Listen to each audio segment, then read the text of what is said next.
Seseorang yang selalu murah senyum di hadapan siapapun menunjukkan ia punya adab yang tinggi.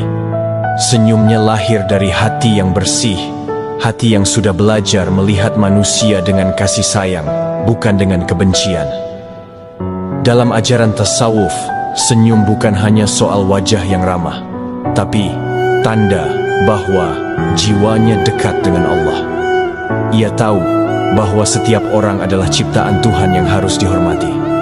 Maka ia tersenyum, bukan karena semua orang sempurna, tapi karena ia melihat kebaikan yang Allah sembunyikan dalam setiap makhluk.